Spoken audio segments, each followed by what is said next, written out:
Dehorning itu adalah proses tanduk itu dipotong. Kapan waktu yang tepat untuk memotong tanduk? Waktu yang tepat itu sebetulnya pada waktu usia pedetan.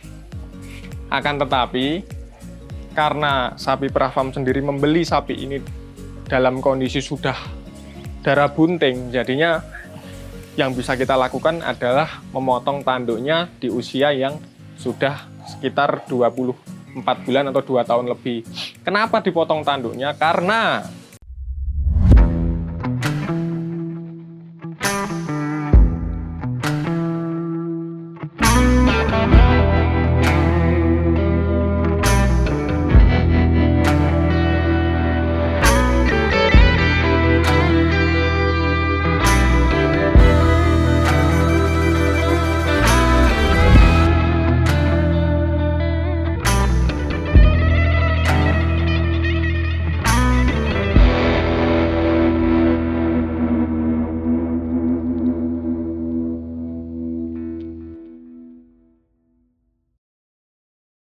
Assalamualaikum warahmatullahi wabarakatuh. Kembali lagi di channel Sapi Perah Farm. Ya, teman-teman semua, semoga kita semua dalam keadaan sehat, dilancarkan semua rezekinya. Di konten kali ini, Sapi Perah Farm mau mengulik sedikit tentang asal-usul sapi-sapi yang bakalan yang dulu pernah dibeli oleh Sapi Perah Farm. Di sini kira-kira ada 1, 2, 3, 4, 5, 6 ekor sapi perah. Pasti kalian penasaran, dulunya ini belinya dalam kondisi apa? Karena kita dalam membeli bibitan sapi perah itu ada dalam kondisi darah siap kawin, darah bunting, ataupun sapi yang sudah produksi susunya atau masa laktasi. Jadi di kandang ini, sapi-sapi ini masih dalam tahap karantina. Karantina itu mau diapakan sih sapinya? Sapinya ini sekarang dalam kondisi sedang menunggu untuk dipotong tanduknya. Jadi tanduknya ini akan dipotong. Kenapa kok dipotong? Jadi tanduk dipotong itu adalah istilahnya dalam bahasa kesehatan hewan itu dehorning ya. Dehorning itu adalah proses tanduk itu dipotong. Kapan waktu yang tepat untuk memotong tanduk? Waktu yang tepat itu sebetulnya pada waktu usia pedetan. Akan tetapi, karena Sapi Perah Farm sendiri membeli sapi ini dalam kondisi sudah darah bunting, jadinya yang bisa kita lakukan adalah memotong tanduknya di usia yang sudah sekitar 24 bulan atau 2 tahun lebih. Kenapa dipotong tanduknya? Karena Sapi Perah Farm sendiri sedang dalam rangka kita akan merubah sistem manajemen kandang menjadi bukan kandang yang sapinya itu dikeluh atau diikat, tapi ke depannya mau kita arahkan, mau kita buat menjadi freestall. Jadi sapinya itu tidak dikeluh, bisa jalan bebas kemana-mana. Lah kenapa kok dipotong tanduknya? Lah dipotong tanduknya itu agar sapi ini tidak saling melukai. Kenapa? Karena ketika kandang freestall, nantinya sapi ini akan bisa berjalan-jalan seperti yang ada di kandang sebelah sana. Sapi ini harus dipotong tanduknya, karena kalau tidak, nanti ketika dia bermain atau bercanda itu, rebutan makan, ini bisa kalau ada tanduknya bisa saling melukai. Nah, alat apa yang digunakan untuk memotong tanduk ini ya? Pakai seling, kita namanya kalau ngomongnya pakai seling. Jadi sapi ini nanti akan stres beberapa hari setelah dipotong tanduknya, tapi itu hanya sementara. Oke teman-teman, kita mulai dari yang satu ini. Ini ranaan Friesian Holstein. Dulu saya beli dalam kondisi habis melahirkan. Darah bunting baru melahirkan pertama kali. Nah, saya beli ini harganya 20 juta.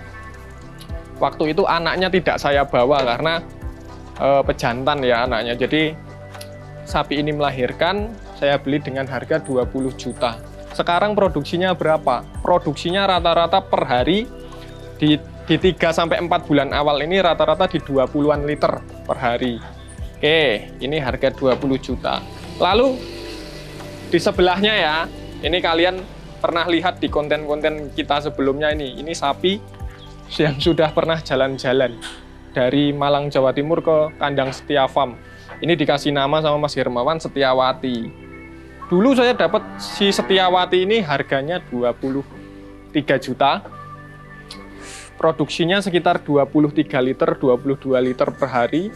Saya beli dalam kondisi darah bunting. Waktu itu hamil sekitar 8 bulan.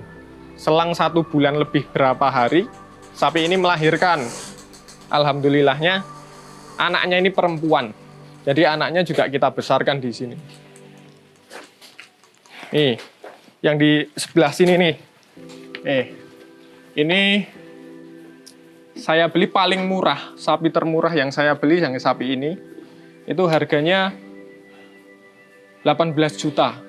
Tapi sudah dalam kondisi laktasi 1 atau sapi ini sudah berproduksi susu. Berapa rata-rata keluar susunya? Tidak terlalu banyak, sekitar 13 liter per hari. Pagi dan sore ya, 13 liter itu. Ini sapi ini, kenapa kok harganya murah? Itu pasti ada plus minusnya. Kalau saya lihat dari beberapa bulan sapi ini bersama kami, minusnya itu sapi ini nyepaan, nendangan. Jadi produksinya juga tidak terlalu bagus. Dan sapi ini kalau diperah susunya itu nendang. Kaki belakang tuh nendang-nendang. Mungkin ya kalau kita melihat dari ciri-ciri fisiknya, memang dalam membeli sapi perah itu kadang-kadang kita harus melihat ciri-ciri fisik dari kulit dan kalau orang sini bilang tembus ya, pataknya itu tembus. Kebetulan sapi ini satu-satunya sapi di kandang kita yang tidak ada tanda putih di kepalanya. Jadi memang galak sekali sapinya. Alhamdulillah sekarang sudah hamil nih, hamil usia kurang lebih kandungannya itu 4 bulan. Oke, sebelah sini. Ini juga sama, darah bunting. Kita beli di harga dulu 23 juta. Tinggi badannya kira-kira 140 cm. Terus sekarang ini produksi susu rata-rata di 16-17 liter. Ini juga sama, sudah hamil juga kira-kira ya baru 2-3 bulanan. Terus ini nih, ini produksi paling banyak. Sapi ini produksi paling banyak, per hari rata-rata keluar 20 liter. 20 sampai 23 liter, 24 liter. Ini sapi ini nih tidak dikeluh. Tapi walaupun tidak dikeluh, sapi ini nggak nakal. Rata-rata sapi kalau tidak dikeluh itu pasti nakal. Ini nggak nakal. Sapi ini sangat jinak dan produktivitasnya banyak sekali. Sapi yang terakhir nih yang saya beli, ini warnanya beda sendiri. Kalau jenisnya juga berbeda dari yang lainnya. Ini jenis FH merah. Jadi kalau melihat dari ciri-ciri fisiknya, sapi ini harganya paling mahal yang saya beli, di sekitar 26 juta. Sapi ini saya beli di harga 26 juta. Produktivitasnya juga bagus, di atas 20 liter. Saya beli dalam kondisi laktasi, darah bunting. Darah buntingnya waktu itu 8 bulan. 8 bulan, terus selang 1 bulan ini melahirkan. Alhamdulillah, anaknya pedetannya juga betina. Jadi kita besarkan untuk breeding ya, untuk breeding ke depannya agar kita punya bibitan yang bagus-bagus dari kandang sendiri. Di sebelah sini ini sapi pejantan. Sapi pejantan ini kami tidak beli dulu bibitan dari kecil. Jadi kenapa kok dalam merawat sapi perah itu pasti ada satu sapi pejantan. Kenapa? Ya ini nanti sisa pakannya kita kasihkan sapi pejantan ini. Jadi yang menghabiskan makanan sisa-sisa ya sapinya ini. Oke, teman-teman. Jadi sapi di sini akan kita potong tanduknya.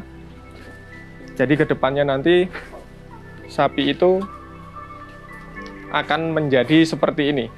Kita lepas liarkan seperti ini. Walaupun hanya beberapa meter dia jalan-jalan, tapi paling tidak ketika sapi itu kok tidak dikeluh, sapi itu bebas berjalan, insya Allah secara kesehatan, secara produktivitas itu sangat baik daripada sapi-sapi yang dikeluh atau diikat. Jadi Gitu teman-teman, video kali ini semoga bisa memberikan manfaat dan pelajaran yang berharga. Jangan lupa subscribe channel Sapi Perah Farm, lalu follow akun Instagram kami @sapiperahfarm.id. Ayo ajak teman-teman untuk subscribe dan follow akun Instagram sapiperahfarm.id agar kita mencapai 10.000 subscriber dan bisa bagi-bagi pedet untuk teman-teman semua. Terima kasih.